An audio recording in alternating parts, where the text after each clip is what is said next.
Little did I know, Commissioner, that this RPM has got contacts in a high level of our country, of our government. Because what followed after that was a call that I received from my boss, the National Commissioner, who said to me, but I hear that you had deployed people in Richards Bay and you withdrew them.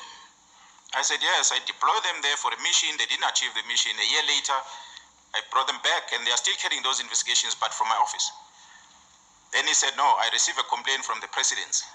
You must send these people back there. So I said, okay, well, I don't mind to send them back, but you must give me the budget because I don't have money to send people back there. Then he said, no, put up a plan. I'm going to finance it. Then I said, okay, that's fine. And I told my deputy to prepare a plan. Now my approach, commissioners, was that I'm no longer going to be sending people, these 5 members, to investigate the 5 cases from RPM. I'm now going to put a bigger team that is going to deploy in this area and service other business people as well as a community in that area. So I must have a bigger team because there's drugs in there, there's hijackings and many other crimes that are happening, and RPM is not the only one that is affected. So while I'm preparing that plan, which the National Commission confirmed that the CFO is going to make money available for that. While I'm preparing that plan, I then I received a phone call from a commander of the Special Task Force at the time, Brigadier Gaffley.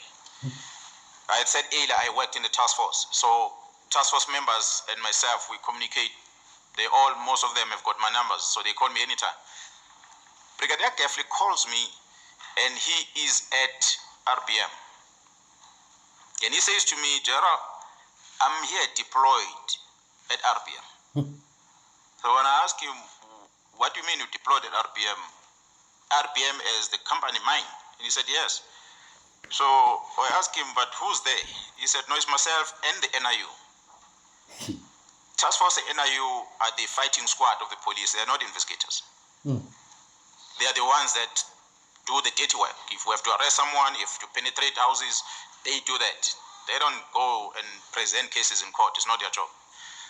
But they found themselves deployed in RPM. And he says to me, Gerald, I'm told that there were detectives that were deployed here that you withdrew. Can you have those detectives back here? So, because there must be investigation done, and I don't have anyone who does investigation. So I said to him, no, I think you need to come and see me. So he drove down to Durban. When he arrived in Durban, and I asked him, but who deployed today? He said, no, I was deployed by my component head, General Zulu, who was a major general. She deployed us to come and work here, and I asked, so where are you deployed to? The entire area or RPM only? He said, no, RPM strictly. Our instruction is that you go to RPM, you don't work anywhere else. I was upset, of course, because I had planned, according to National Commission, I'm going to deploy. So I phoned my boss. I said, you are telling me about the deployment RPM at the same time you're telling someone else. What's going on? And he said, no, I think we need to engage with Jar Musigidi, who's a deputy National Commissioner. And so I then decided to keep quiet. I released these detectives to Brigadier Gaffley. So he included them on his budget. They went back to RPM. So they sat there for that period. And was this again to be RPM only, or was it now to be in accord the entire area? No, it was for RPM only. I can confirm that. So the members deployed there for, I think, almost a year.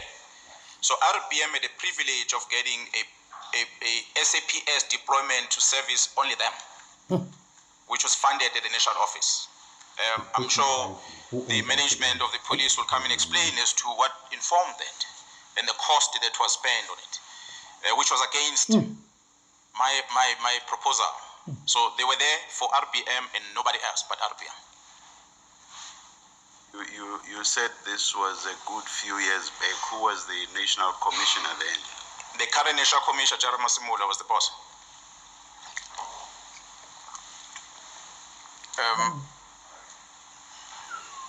Commissioner, as I said, I had deployed in April 2021.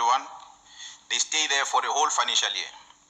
A national commissioner gets appointed in 2022 as a national commissioner.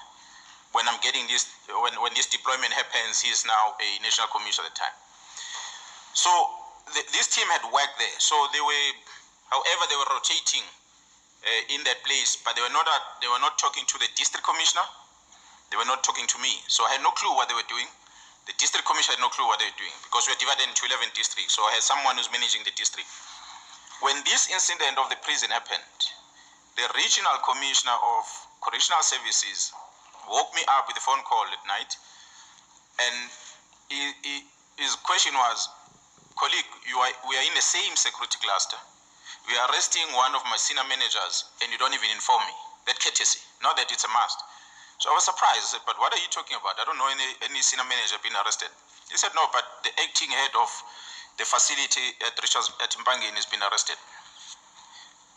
Because I did not know anything, I contacted the district commissioner, Major Jaron Ngubane. Major Jaron Ngubane did not have a clue of what's going on. Because he even said, I don't know what those members are doing, if there's anything done by the RBM team, because I don't know. So he contacted the police station at Mpangeni, and he discovered that indeed there are these members from the head of AZN deployed for RBM that are at the police station with the intention to detain the acting head of the center. This is Kalagabusha, as you said. Yes. I have the contact details of one of the NIU members that is with that team, Captain Guna. So I phoned her. I think she was the only lady in that team. So I phoned her because I don't know the others. I know that she's in that team as well. So when I called her, I said, but are you part of this operation? She said, yeah, no. They called me, I said I must come because apparently there's a lady in there, so I must join them in case we have to search and the likes.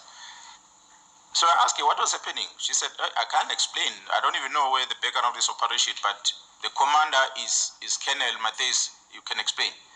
So she gave the phone to the colonel that was in charge of the operation. And Matthias is, I think, from Gauteng, somewhere in Johannesburg. So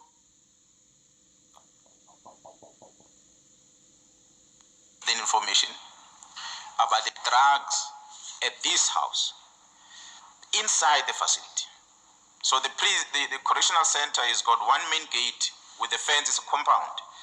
Inside the compound, you have a facility for correctional service where you have another access into. That's where the detained inmates are sitting. And then we have the office block, and then you have a residential area. But it's all in one area. So the question first I asked this colonel was, Colonel, you are arresting this acting prison head. What is the charge? Then he says to me, it's the possession of drugs and ammunition. Illegal possession of ammunition as well as illicit substance, which is drugs. So the first question was, how much of the quantity we're talking about? They said, no, it's a handful. Not many, just capsules. Did you test it? And he said, no, I have not tested. He said, but